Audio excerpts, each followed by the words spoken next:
and welcome to Tech Latest from Nikkei Asia, where we bring you fresh updates from the Asian tech sector. I'm your host, Shotaro Tani, and in this week's episode, we dive into the race among Indian tech companies to build Indic-AI.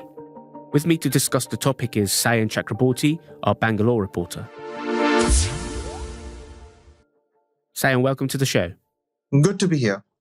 Right, so before we dive into our discussion, let's listen to a clip of Indian Prime Minister Narendra Modi giving his keynote speech at the recently concluded India AI Impact Summit. And national sovereignty, यानी जिसका data, उसका अधिकार. So Sayan, for us non-Hindi speakers, can you unpack what Modi said there? Yes, Modi said whoever creates the data has rights over the data, kind of alluding to his pitch on creating a sovereign AI ecosystem in India. And he obviously made that at the Indian AI Impact Summit. Tell us who was there and what were the marquee announcements at the event? Sure. So honestly, it was an ensemble star cast. The who's who of the AI world were present. The CEOs of OpenAI, Anthropic, Google, Mistral, heads of states. Anybody who's relevant to AI was there, which kind of shows that how important a market India is, both from a consumption and product development standpoint. Market because of the number of internet users in India, that number is close to about 1 billion. So the more they are online, the greater the data that is churned out, which can be used for training modules. And also from a subscription business standpoint for the likes of OpenAI, Google, Anthropic, Perplexity, anybody.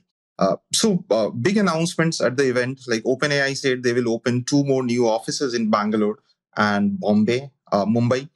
They already have one in Delhi. They opened it last year. And Anthropic announced the launch of its first India office in Bangalore.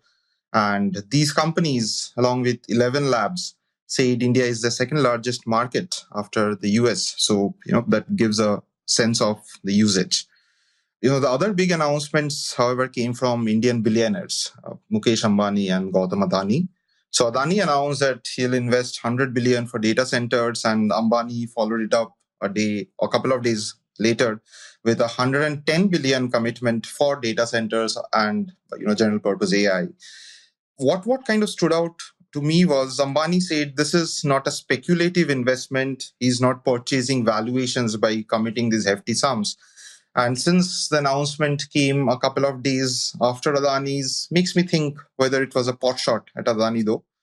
And there was more drama. For instance, when Modi invited the CEOs for a photo shoot on a stage, by some designs, Sam Altman of OpenAI and Dario Amodei of Anthropic ended up standing next to each other. And when Modi asked them to hold hands, those two didn't. Poor fellows were taking pot shots at each other a few days before this event. So yeah, it was a lot of drama, big announcements to the tune of at least $220 billion and a lot of big names around. Right. And I guess Bill Gates wasn't there, right? Yeah, Bill Gates wasn't there. He said in a statement that the focus should be on AI summit than anything else. I think he was referring to the Epstein files. Yes. Right, got it. So obviously, the India AI boom is kind of taking shape with all these announcements from international companies and local companies as well. One thing you noticed at the event was these Indian companies and institutions trying to make Indian large language models and trying to come up with Indic AI. Can you just unpack what they mean by Indic AI and why is India pushing for it?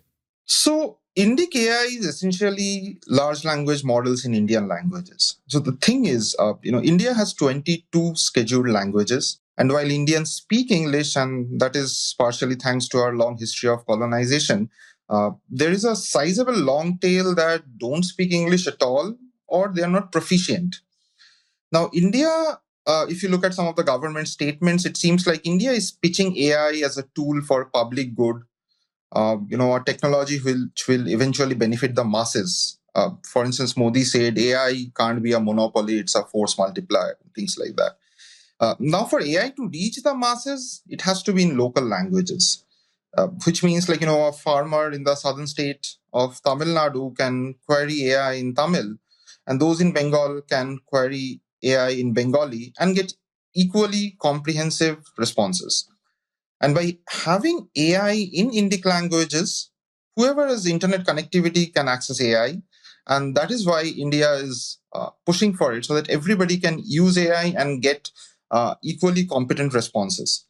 And that brings us to the question of sovereign AI, which has been another theme in this AI summit, which means indigenous infrastructure, local LLMs, local data centers, which means data stored locally and things like that. And Modi also said, "Jiska data uska adhikar," which means whoever creates the data has rights over it. And this is important because of the geopolitical situation, if I may. I mean, see, the frontier models are mostly built by American firms like OpenAI and Anthropics of the world.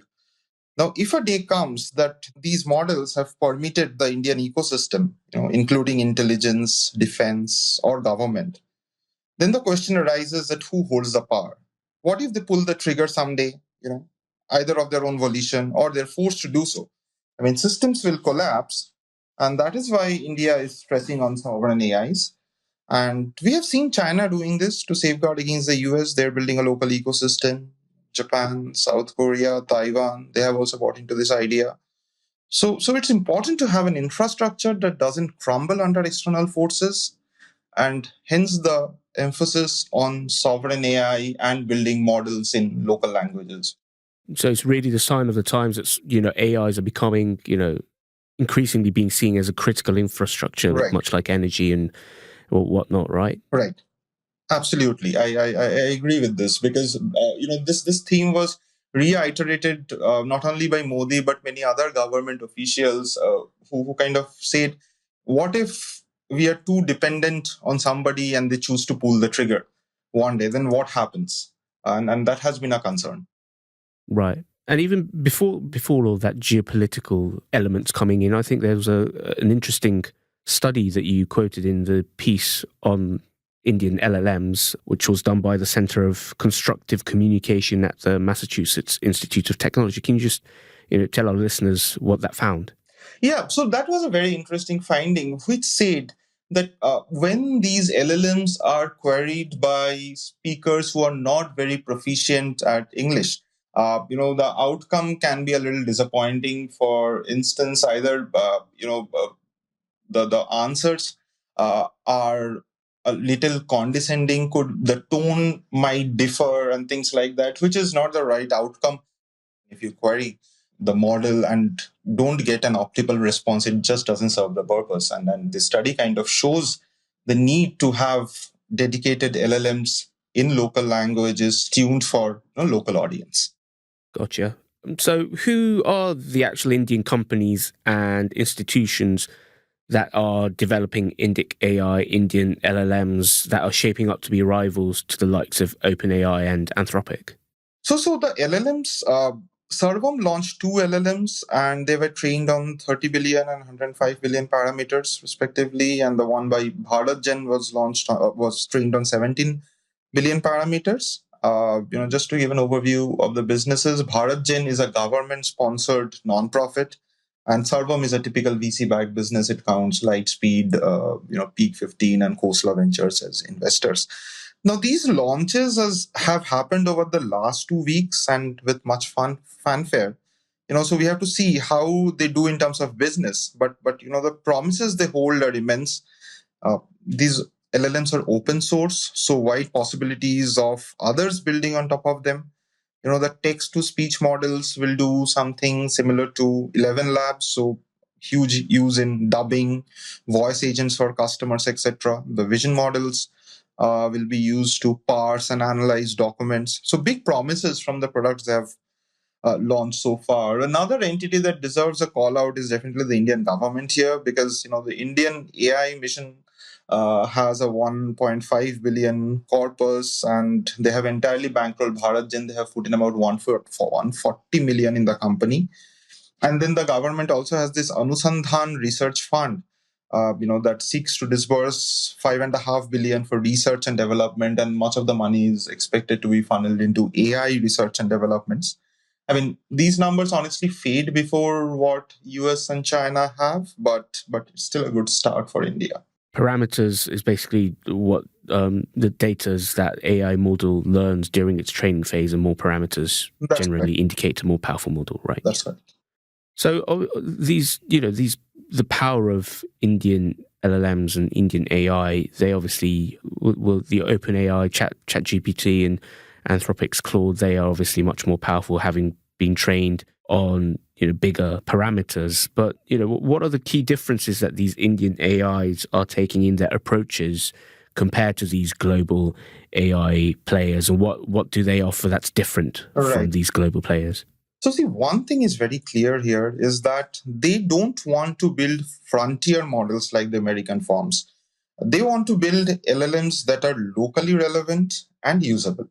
I mean, this basically means relatively smaller models than the ones OpenAI, Anthropic, or Meta have developed, but they are custom made for India. And what the CEOs say is they're not chasing size here. And that is probably justified because people are now seeing value in smaller models and not always frontier models, which are one, expensive to build and relatively more expensive to use. I mean, look at the billions of dollars that these American firms have raised, and it's highly unlikely that many other companies, particularly those in India, will be able to replicate that kind of fundraise. Like, I met Rishi Bal, who's the CEO of BharatGen, and he used a nice analogy. He says the frontier models are great, but they are like 100 PhDs rolled into one. And my task doesn't need 100 PhDs. I mean, possibly needs 10, 20, or even one maybe. Then why not build models that serves my use case? So I found it to be a very fair point. And the other big differentiator is that they're doubling down on local languages. I mean, that's their strong point. The OpenAI and Servo models, they cater to 22 Indian languages, basically all the scheduled languages in India. The global ones support between 10 to 12. And that gap could help them to begin with. The other thing is the Indian players are making efforts to create a differentiated data set. Again, like what Rishi Bal told us, that they have sent people to libraries and publishers to get access to books that are out of publication. For instance, they work with community radio stations and things like that to get primary data. Basically, a lot of feet on street to collect primary data.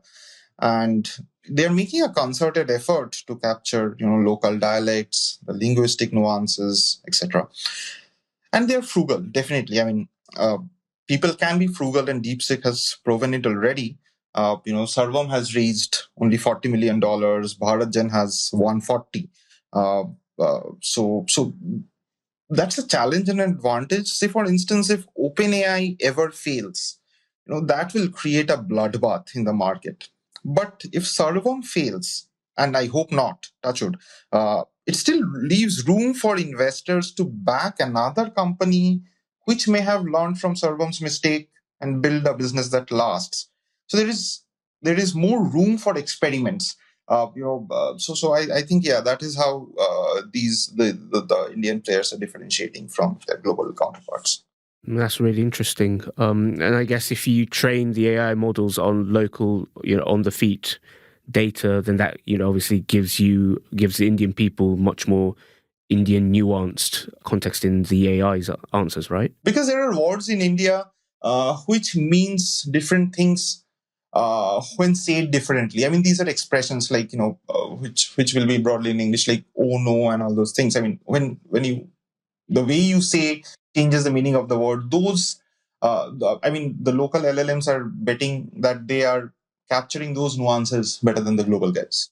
Right, gotcha. You mentioned some of the challenges there, but what are some more challenges that these Indian companies and institutions are facing? Competition is their biggest challenge, and they are up against some of the very well-funded players who have developed very sophisticated technologies, and money can help a lot. particularly in a land grab for consumers. Like in India, the basic versions of OpenAI and Gemini are free. Perplexity is offering the free versions of their chatbot through a tie-up with telco, a local telco, and they're spending a lot of money on marketing. OpenAI and Google are sponsoring the Indian Premier League, which is a big cricket spectacle in India. OpenAI is running TV commercials, so they're always top of the mind. The question is, can the local guys with a fraction of the money their competitors have match those spends? And that answer is a clear no. So how will they optimize for top of the mind recall? We don't know that yet, but being sovereign and carrying up a nationalistic fervor is one thing, but doing business is another thing. So it's a wait and watch because things have just started. Maybe they will raise more funds, start marketing. Let's see. The second point is, and we touched upon this earlier briefly, is that India is an important market for the global players as well. So they're not going to sit and watch. They are working on making their models more efficient. I mean, OpenAI has publicly said that. Anthropic is doing that. And Anthropic said during the AI summit that they have tied up with this firm called Cardia, which is basically into primary data collection. So which kind of shows that they have also sensed an opportunity in getting those linguistic nuances, etc., built into their models, and they're working towards it. And most important point is, let's not forget that the global guys have been in India for some time. And in fact, they were the only people in India until a couple of weeks ago when, Sarvam and Bharatjan kind of broke out. And they're expanding, they're hiring more salespeople. So the point is, being sovereign on homegrown, etc., it's fine. It sounds good. But the big question is, can they break a fiefdom? And nobody's ruling them out, but it is definitely not going to be very easy. Okay, we'll check back with you in a couple of months' time to see how it's all panned out. Thank you, Sayan. No worries. Thanks. Good to be here. That's it for this week's episode. You can read Sayan's piece on India's push to create Indic AI, as well as the latest Asian tech news on our website, asia.nikkei.com. You can also subscribe to our weekly Tech Asia newsletter, which will be delivered to your inbox every Thursday. Thank you for tuning in, and see you in our next episode.